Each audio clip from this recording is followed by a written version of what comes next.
You never know. You don't never know. Okay, this is it. It's 10 o'clock. Hello, everybody. This is Catherine with Keep It Simple Social Media. This is episode 11 of Social Chat. And I am really happy to be here with Elisha Sander today. She's a realtor in Vancouver. And just so, welcome to everyone who are watching us on replay. You can always leave some comments. We will make sure they are answered. If you are watching live, this means that you can ask Elisha some questions live. So you can type in the comment field at the bottom of the video. This means that you can ask Elisha some. Here we go. We have a double thing. Okay, so a little note about Elisha. Elisha is with Oakwyn Realty in Vancouver. I discovered her through Realty Ninja, did a really good blog post about her. She is absolutely killing it on Instagram. She has a fabulous Instagram account, Elisha, at Elisha Sander. And she is an HGTV lady with Phoenix Flip, which is really exciting. And she has a really, really good really good eye for social media and for a website. And so I will pass on to here. We should see both of us. There we go. Hi, Elisha. Hi. Normally I have my shakers and the crowd sounds and everything, which I don't now, but we will pretend there's a big crowd cheering for you. Oh, good. How are you? Good. How are you? I'm really good. So are you in Vancouver? Can I say live from Vancouver? Yeah, I'm in Vancouver now. Yeah, live. Excellent. So welcome to Social Chat. So this is a show where we interview people who are doing great on social media, photographers, also people in video, and we try to pick their brain and seeing what works, what doesn't, and to give tips for others. So thank you really much. Thank you so much for joining us. So topics of the day, we will talk about so the power of Instagram for real estate, I guess social media and your business in real estate. And I guess it'd be great if we could talk about photography and style, because this is what really comes out in your on your Instagram account. It's fabulous. Excellent. Thank you so much. All the compliments. But I really think people should go watch your Instagram account at Elisha Sander and your website. They're both done really, really, really good. Thank you. So question one. So I remind everybody this is a live show, so you can ask some questions. So I'd say the power of Instagram for real estate. So your posts are really unique. It's really different. The photography is different, but also the way that you approach Instagram. So I'll just leave it open for us to talk to us about Instagram, or you started your account, and if you have any recommendations for people who are starting or are trying to kind of make a stand, like a presence on Instagram. Yeah. I mean, so I started I've had Instagram for a long time, but I started doing it, a little more seriously, more as a business, last September. So September of 2016. And it was just for me, I got into real estate and I realized that, the popular things were mail outs and door knocking. And there was a lot of very typical things you do with real estate. But I loved Instagram. And it was something that I was obsessed with it. I would look through everyone's accounts that were all curated, and I would figure out, how did they do that, or what filters do they use, or all this stuff. And so I thought there's got to be a way to kind of mesh the two.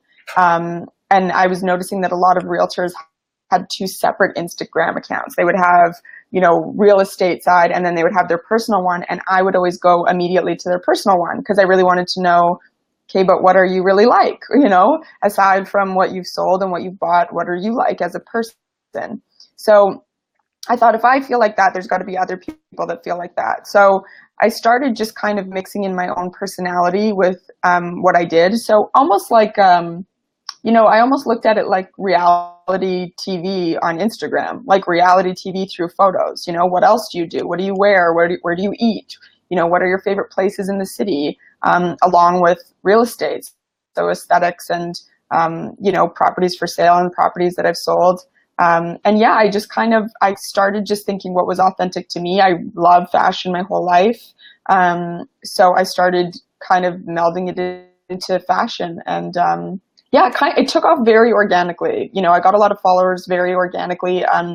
Like I said, just people. I have followers that follow me for real estate, and I have people that follow me for fashion. It's kind of all over the place now.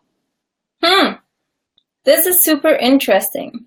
And it's interesting that it's interesting that you bring the personal side too, because a lot of people try so hard to like keep things apart. So I think what you have is a really, really good mix, and it goes really well together.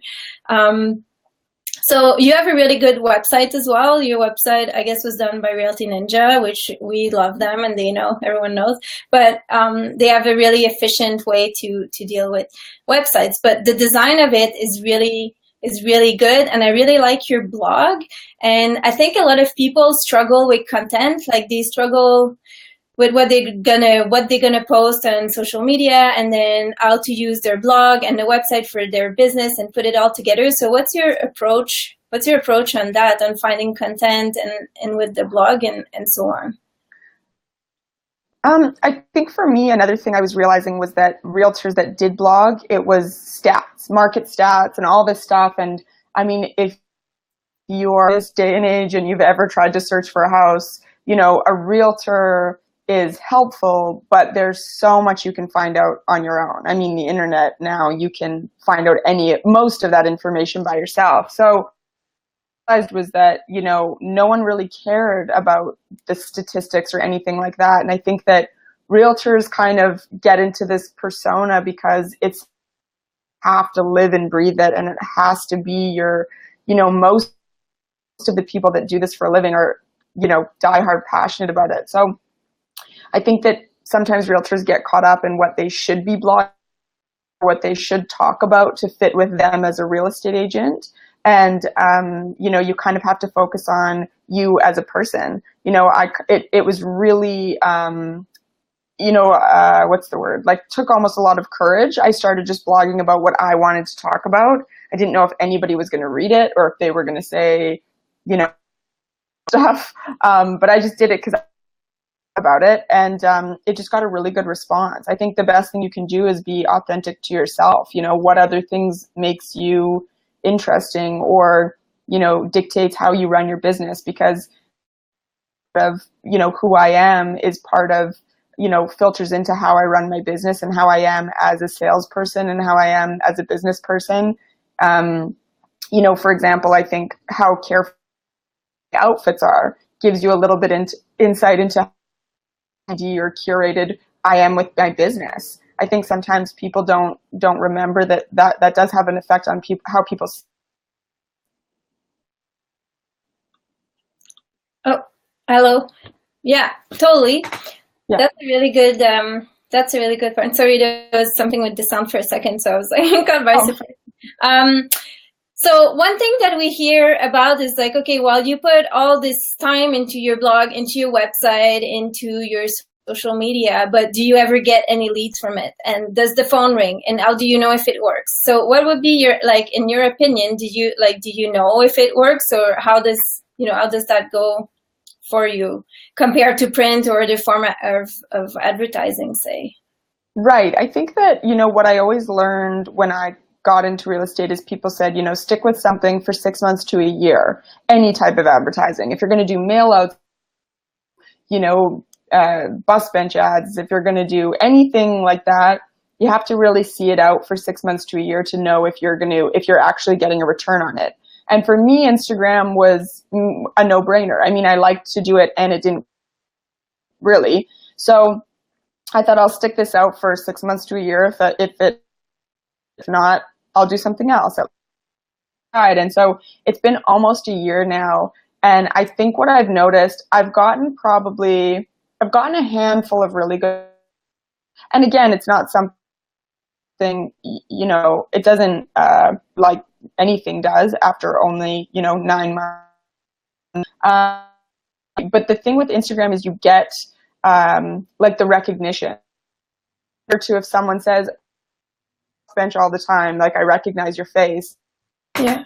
It's Telegram. I get, I see people all the time that say, oh, I follow your Instagram. Oh, I love all the stuff you post. So that to me, because in my mind, I'm building, a foundation to lay for my business long term. It's not a quick sale. It's not, some stat that's other house or,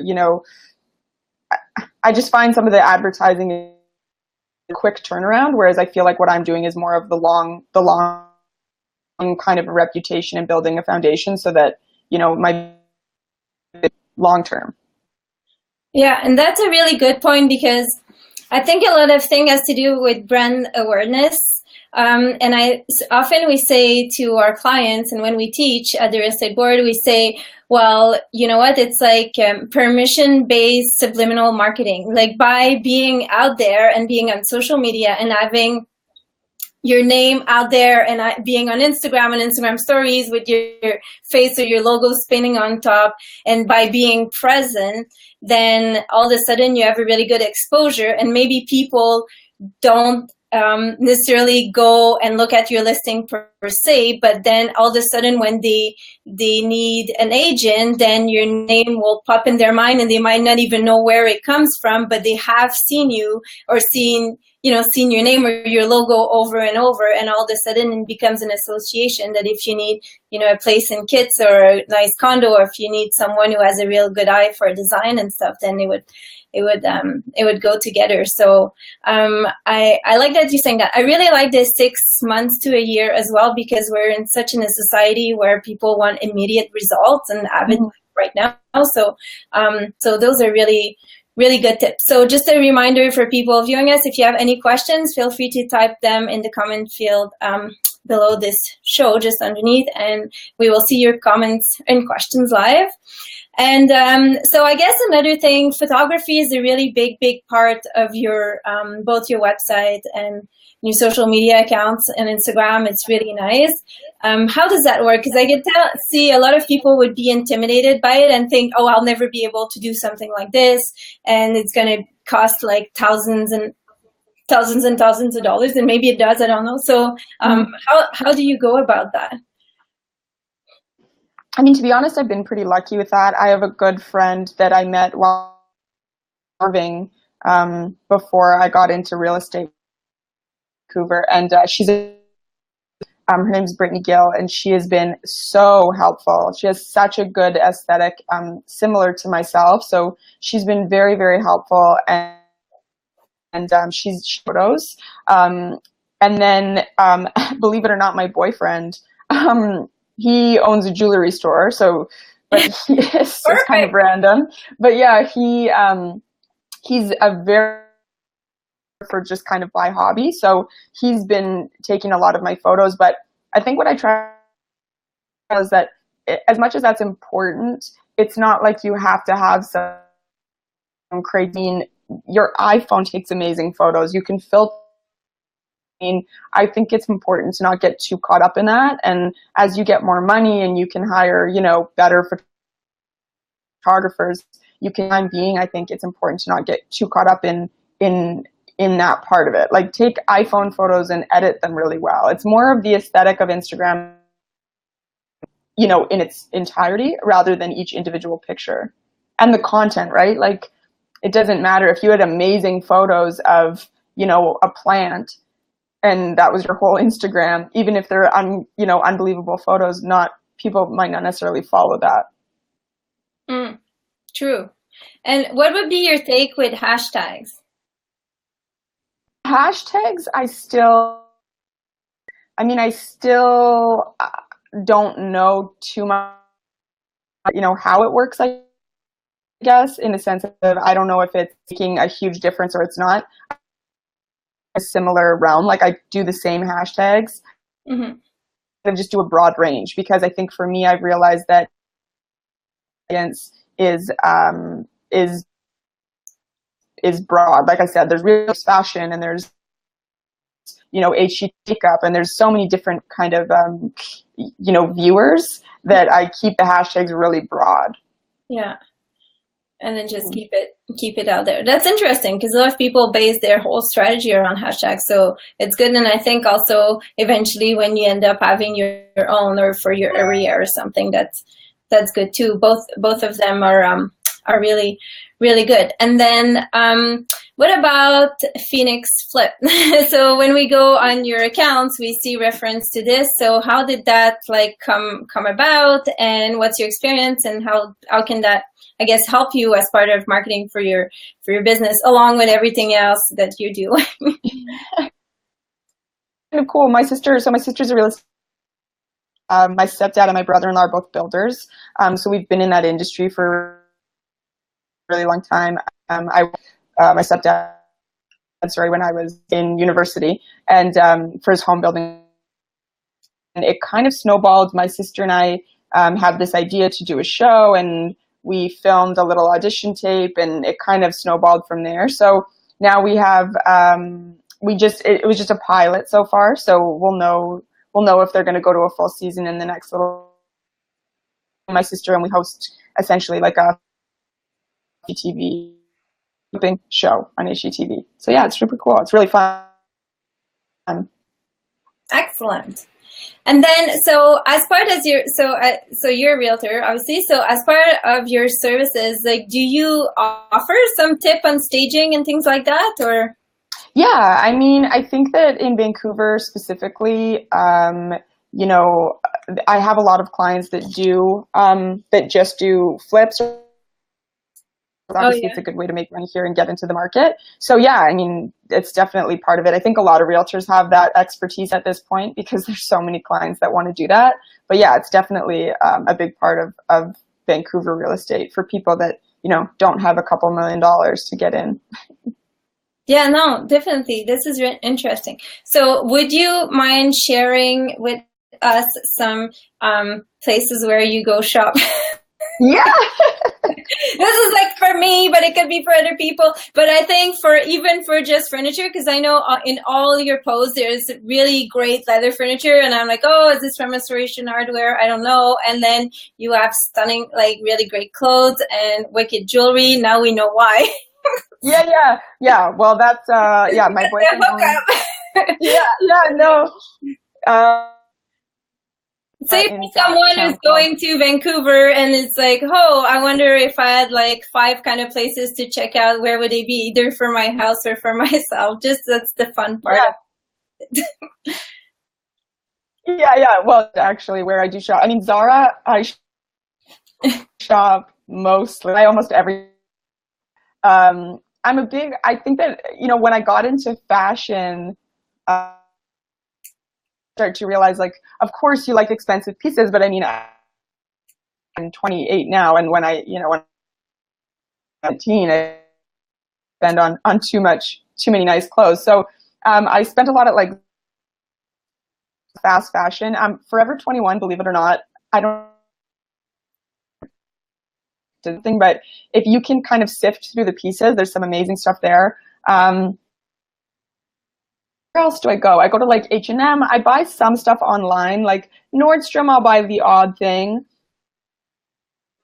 Told me that if you have a nice purse, nice shoes, and nice sunglasses, and cheap jeans. So I kind of have stuck with that my whole life. There's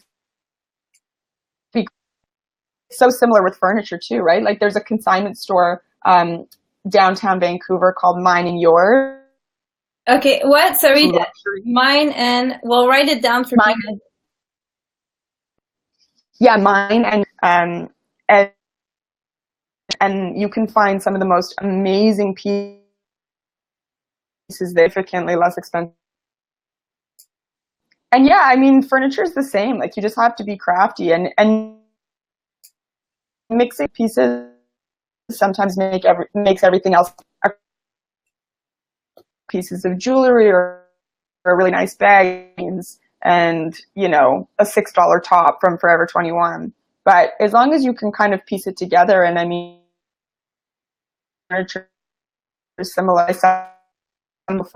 and then you do some antique pieces or some garage sale pieces that you know, refurbish or do some, you know, spray paint on them or something. It can make the whole without a lot of.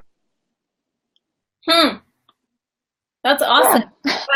I see the sound is glitching a mini bit on my end, so I just want to remind people that are viewing this that we will put all the links in the places that Elisha is referring to. We will put them in the post and in the comments, so you'll have all the links and information. And we also do captions with our video afterwards, so everything is going to be, if there's little pieces that you can really hear, it will be written at the bottom. So just a note for everybody.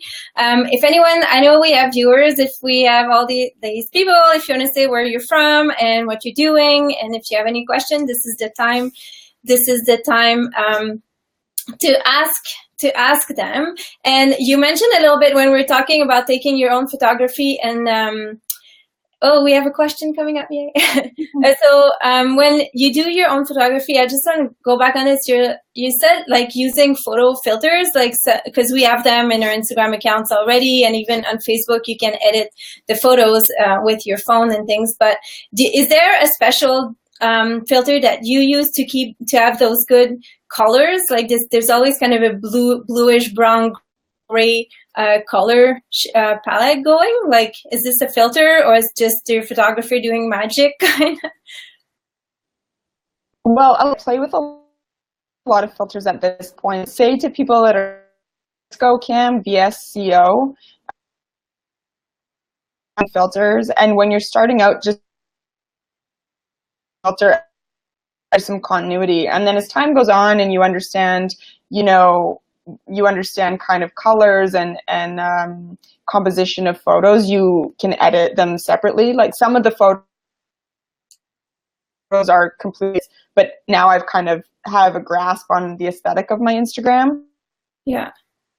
Huh. Pick one and stick with it, because it makes it a lot easier if you don't understand it completely yet. Okay, and so sorry, I missed that. BSCO, was it? VSCO. Oh, yeah.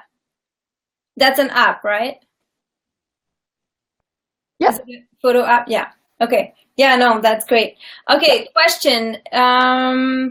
What made her decide on real estate as a career? What made you decide as real estate?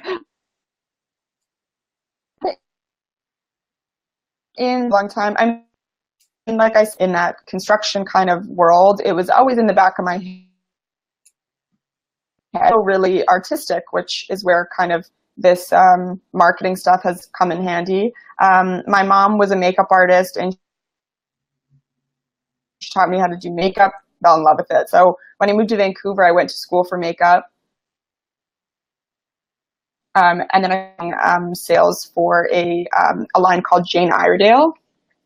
And it was really, really fun, and I loved it, but I kind of always had real estate in the back of my head, and I was serving. I was 21 when I moved here, so I was serving, I was doing makeup, and I kept, the great thing about serving is you meet so many different people. And he was really people, and meeting clients, and I finally asked what he did. He said real estate. Weird. And we chatted about it for a long time, and got it within, I think, 6 months. And then, I wasn't really sure about it. I'm a big fan of just saying yes into it, and I just fell in love with it. Yeah, I was kind of just Huh. Perfect. Well, I'm sure you're going to be like super duper successful with it. You already are. So, okay, other question. So do you use a special camera or just your smartphone? So I guess it would depend if you're with a photographer or just on your own. And so what's your take on it? I guess it's a bit of right, camera and smartphone. Yeah, iPhone 4. There's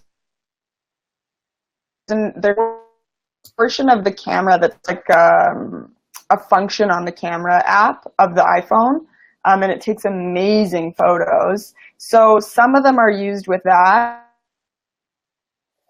Is like a Nikon camera, and then my photographer, I don't even ask what she uses because I know it's over my head. With the big, massive zoom and the whole shebang. Yeah. Okay. That's awesome. Okay, I have a question for you. I haven't seen that much video. Are you, well, I guess apart from HGTV, which is like how big can it get? But is that something that you'd like consider using a bit more, like in the future? Because we always say like, oh, video is the way of the future and so on. So what's your take on video? Yeah. So you almost, I think video is so much more raw and vulnerable. You know, filming the stuff for HGTV, it was already your voice on camera and you want to crawl into a hole, or you see there's so much more involved with video that you have to be a lot more just bold and not really care what anybody thinks. Because seeing people do Instagram videos where you think, I wish they would stop because I can't listen like that about some people. So I guess I'm avoiding someone thinking that about me. So I think that comes to a confidence thing, and I would like to. I think I just have doing videos, but yeah, no, I agree. I think that if you're, you know, affinity for camera, you aren't shy and you're, you know, have something for video. You know what? We always say if you're not sure where to start with Instagram stories, because you can do like the 15, you know, it goes away. So if you really mess up, it's gone after 24 hours. And if you like it, well, you'll get lots of views, and it's only like 12 to 15 seconds at a time. So you can link them up, and then if all goes wrong, then you haven't lost anything. So that's always like my trick. It's like, oh, play with Instagram stories, and then you'll be halfway there. So the show is almost coming to an end. It's already been half an hour. If people want to get a hold of you, what is the best way? Is I'm on it 24 hours a day, so it's just ELINDER. My full name is my Instagram handle, or you can email me at Elisha Sander. Quick on the emails, being a realtor, so I'll probably answer you within a couple minutes. So yeah, would love to hear from anyone. Perfect. Okay, so just to repeat, this was Social Chat, episode 11 with Elisha Sander, who is Instagram. I don't know, superstar, but I guess a really, really good Instagram account, does a killer job on it, is really, really, really has kind of completely grasped the concept for real estate and design and fashion. So I really recommend for everyone who's watching this replay to go look at their social media accounts. If the sound was a bit funny, you never know with live TV how it's going to go. So we will put all the captions, and we will put all the links and everything we talked about in writing as well. And we'll have all the links so people can refer to that. And I want to thank you so much for joining us. It's been an absolute pleasure. It was great to talk about vlog maybe to come, but blog, Instagram, websites, and other accounts. And we hope to see you maybe at the real estate board for for one of our advertising classes. And otherwise, I'd be happy to come down for coffee, and we can trade fashion tips for advertising tips or something. Thanks so much for having me. Excellent. Thank you so much, and enjoy the gorgeous day. Is there smoke in Vancouver? You can see it a little bit, but yeah, I know, scary. Yeah, 4 or 5. It was pretty bad in Whistler yesterday, but today it's better. So big thought for everybody who's affected for the fires. We're still breathing okay, so we're good. All right. Thank you so much, and have a wonderful rest of your day. And thank you for everyone who watched your show. Cheers. Bye. Bye.